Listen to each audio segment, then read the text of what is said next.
As you can see in the back, the blind bags are back, and that means I'm gonna be picking out probably 6 to 7 books blindly from the blind bags behind me, and I'm going to actually use the, what is it called, the number spinner or whatever, and I'm going to use my iPad just because it's bigger so I can actually show it to you. So this is the number spinner that I usually use. I also will insert a clip of the 12 books that I decided to pick to put into these blind bags.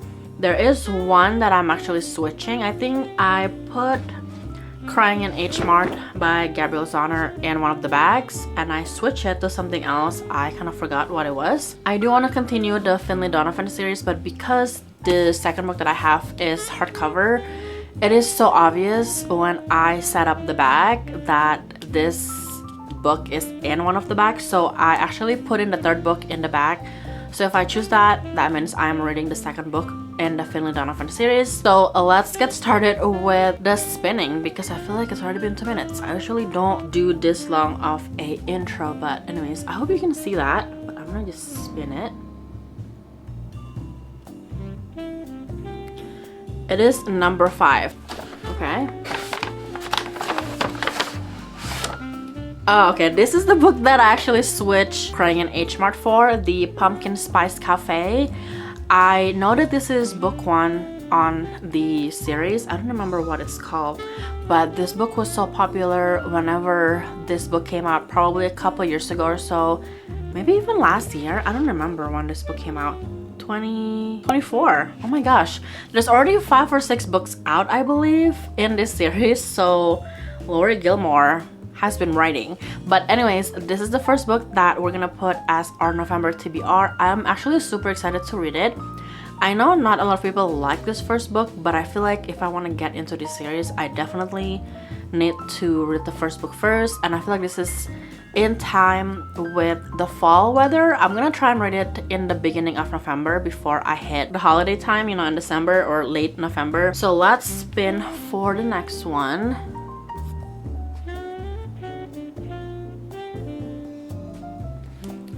Number 11. Number 11. So let's see what's inside the bag. Okay, so I got My Grandmother Asked Me to Tell You She's Sorry by Frederick Backman. This is part of my 10 Before the End book list.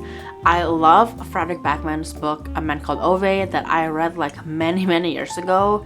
And I feel like it's time for me to read the next book in his backlist. This is probably not the popular book that people have read before, but it sounds really interesting, so I decided to pick it as my 10 Before the End book list. So this is gonna be the second book in my November TBR. Let's spin for the next one.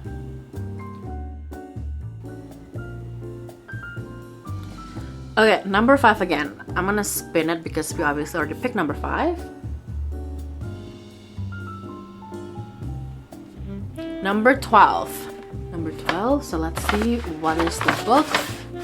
Okay, this one is Rewitched by Lucy Jane Wood. I actually got this book from Book Outlet when I was trying to compile a few books for kind of like Halloween reading, I guess, vibe. So I decided to still add this to my November TBR kind of like blind bags, just because I feel like I can still read witchy books in November. I feel like Thanksgiving is the end of spooky witchy season, because after Thanksgiving, that is when the holiday season begins. So I think I can still read this in November. So this is gonna be my third book in my November TBR. So let's spin for the next one.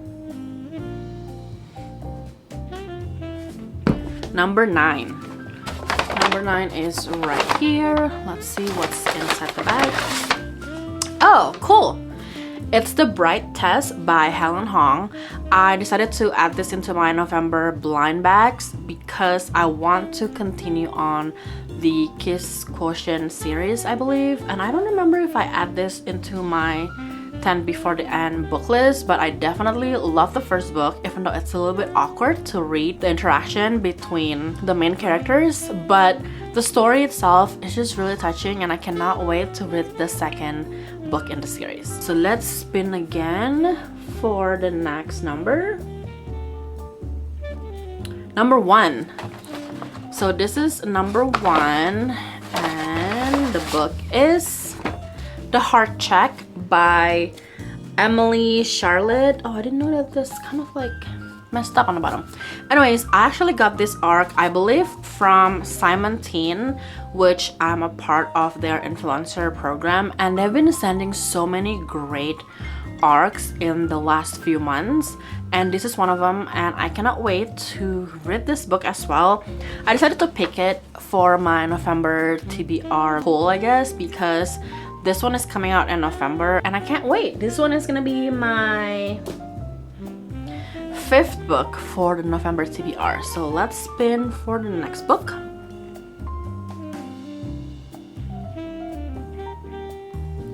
Number 3. Okay, bag number 3. Let's see what's inside.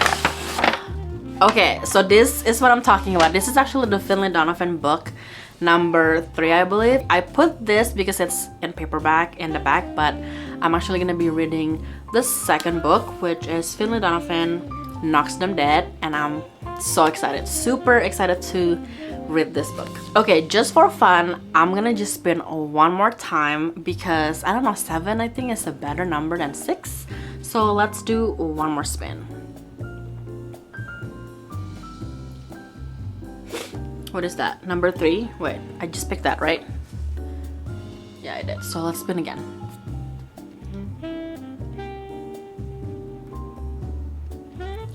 Number 12. I did pick that as well.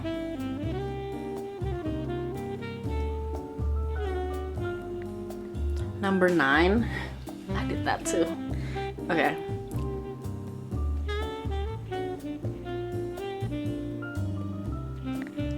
Number 11. I got that one as well. What is going on? 12. I have. Come on, pick a number that I haven't picked yet, please. Dude. What is that? 2. I feel like sometimes it does that. Like it wouldn't really, like it would pick the number over and over again if you've picked enough. But it's okay, I can always spin. Alright, this is bag number 2, and let's see what's inside. Okay. It is You Again by Kate Goldbach. I honestly decided to put this in the November pool because of the cover. It's just so fall with all of the leaves changing color and stuff. So this is my 7th pick for November TBR. Alright, so here are the 7 books that I am planning to read in November, and let's just do a quick recap of all of these books, shall we? So the last book that I picked was You Again by Kate Goldbach. This one is about Ari and Josh, and when they first met, the wrong kind of sparks fly. They hate each other instantly. I think Ari is a comedian and she likes to keep things casual and never slips over after hooking up. And Josh is a born and bred New Yorker who has ambitious plans to take the culinary world by storm and to find the one. They have absolutely nothing in common except that they happen to be sleeping with the same woman. The next book that I picked was Finlay Donovan Knocks Them Dead. This is the 2nd book in the Finlay Donovan series. If you don't know anything about the series, it's actually a very funny but also has some mystery and thrilling elements, especially the first book because that's the only book that I've read so far. But Finlay is basically a single mom of 2, but she's also a writer, and she writes, I think, murder mystery. And in the first book, when she was talking to her agent, I believe, about the book that she was gonna write next, somebody overheard their conversation, and that woman thought that Finlay is a contract killer, so she reached out to Finlay to actually knock her husband, and the story unfolds from there. The next one is actually an arc that I received from Simon & Schuster, and this is Heart Check by Emily Charlotte. I'm pretty sure this is a YA book about Luke and Harper. They might share classes at school and trade shifts at the same diner, but they are not friends. Harper thinks Luke is a self-centered jock, one of many at their sports-obsessed high school. Luke thinks Harper is stuck up, too good for anything, resembling school spirit. When his beloved hockey coach is fired, Luke is terrified that his plans for impressing scouts are vanishing before his eyes. A rumor goes around that Harper was the one who got the coach fired, and now she is public enemy number 1. The next book that we picked was The Bright Test by Helen Hong. Like I said, this is the second book in the Kiss Quotient series, I'm pretty sure. This is about Kai and Esme. Kai actually is the cousins of the main male character from the first book. Kai has no feelings. Well, not big, important emotions like grief and love. He thinks he's defective. His family knows better, that his autism means he just processes emotions differently. When he steadfastly refuses to consider a relationship, his mother takes matters into her own hands and returns to Vietnam to find him the perfect bride. Next book that I got was Rewitch by Lucy Jane Wood. This is about Belladonna Blackthorn, who hasn't lost her magical spark precisely, but she hasn't seen it in a while either. With her witchcraft under wraps and a toxic boss making her days miserable, Belle is struggling to keep her beloved lunar books afloat and just make it through the day. The last thing she has time for is perfecting her magic. So when her 30th birthday brings a summons from her coven and a trial that tests her worthiness as a witch, Belle fears the worst. With only the month of October left to either prove herself or risk losing her magic forever, Belle will need all the help she can get from the woman in her life, from an unlikely mentor figure, and even from an infuriating coven watchman who's sworn to protect her. Next book that I was able to pick was My Grandmother Asked Me to Tell You She's Sorry by Frederick Backman. This is actually probably not one of his popular books, but I bought it anyway, and it is honestly super interesting. And it's also because the main character's name is a 7-year-old named Elsa, which is my niece's name. So this book is about Elsa, who is 7 and different. Her grandmother is 77 and crazy, as in standing on the balcony firing paintball guns at strangers crazy. She's also Elsa's best and only friend. At night, Elsa takes refuge in her grandmother's stories in the land of Almost Awake and the kingdom of Miyamas, where everybody is different and nobody needs to be normal. When Elsa's grandmother dies and leaves behind a series of letters apologizing to people she has wronged, Elsa's greatest adventure begins. Last but not least, the first book that I picked was The Pumpkin Spice Cafe by Lori Gilmore. Like I said, this book series has becoming so popular. I think this author came out with like a book for every season, and The Pumpkin Spice Cafe, the first book in the series, I believe came out last fall. So I'm hoping that I'll be able to pick this book up kind of like early in November when it still has that pumpkin and fall vibe before like the holiday vibe starts after Thanksgiving. But anyways, this book is a small town spicy romance. When Jeannie's aunt gives her the beloved Pumpkin Spice Cafe in the small town of Dream Harbor, Jeannie jumps at the chance for a fresh start away from her very dull desk job.